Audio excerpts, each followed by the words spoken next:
talking about how to overcome failure and rise again. What do you do when life knocks you down? This morning, Mornings in the Lab.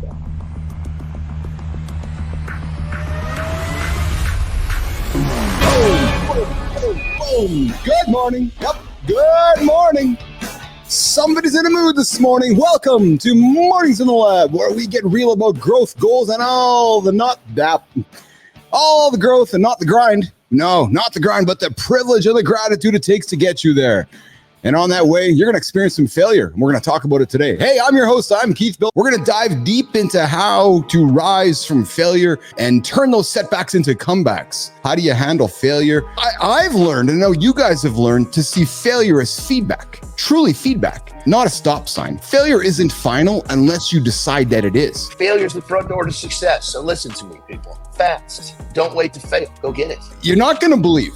An autopsy recently revealed John, Marty, Christina, a 78-year-old man, had not one, not two, but he had 3 penises. For most men, managing one gets you in trouble. You got 3, what the hell are you going to do with that? You just never know what's going on under the surface. What's the difference between light and hard? Light and hard? Are we still talking about male penises, or is this just a generalized question? Just stop letting fear dictate your actions. Failure, it's part of the journey. How do I know? Oh, baby, I've failed many times. I stand here because of it. Can't have success without failure. And failure sucks. There's no getting around it. But here's the thing. It's not about the failure itself. It's about how you respond to it. Failure that impacts you as an individual versus your entire family versus financial situations. There are different types of failure. Failure is beautiful. Failure is that thing that allows us to develop and become better human beings than we would have without it. As long as it doesn't cause you to quit, you are fucking gold. And gold. You're going to get everything you want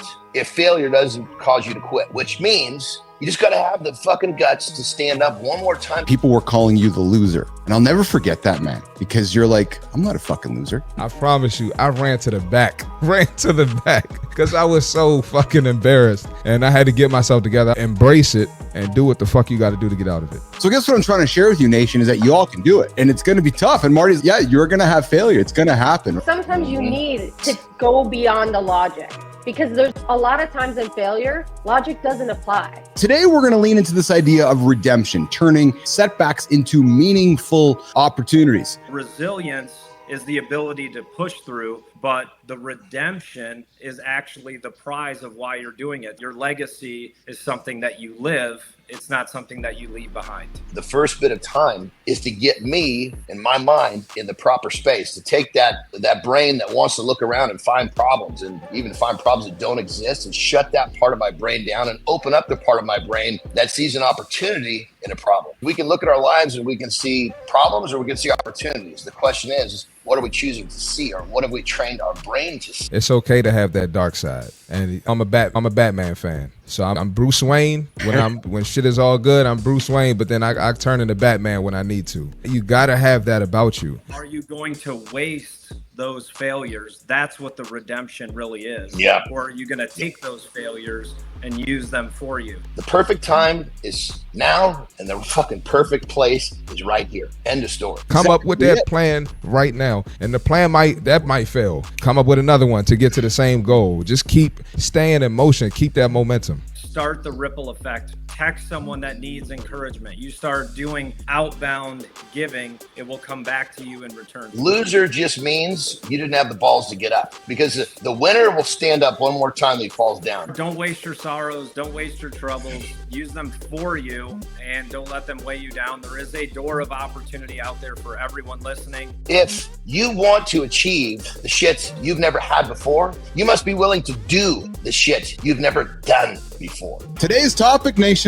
Ooh, baby. It's all about mastering, beating that inner critic. Yeah, you know you have it. You're laying there right now going, fuck, I'm not really good. I might have syndrome. You feel bad about yourself. We're going to talk about how to quiet that negative voice and replace it with one. The key to mastering your inner critic is awareness. There's never a good time to start. There's never a right time to start. There's never a perfect time. Just start. Whatever it is, that little bit of action, it creates that evidence that yes, you can, and you just keep stacking it up. Just like take an umbrella outside when it's pouring rain. People just need to understand that we learn all these lessons in life. This is a lesson we need to learn. You might actually be a loser, right? You might actually not be good at decision making. But sometimes you got to lie yourself out of it to take actionable steps to reverse whatever you did. When you have some massive belief, call it a lie, call it what you will, but what you got to do to believe. And as long as you believe, you can achieve. Treat yourself like you're someone you're responsible for taking care of. If you're feeling it, if you're doubting yourself, cool, we all are.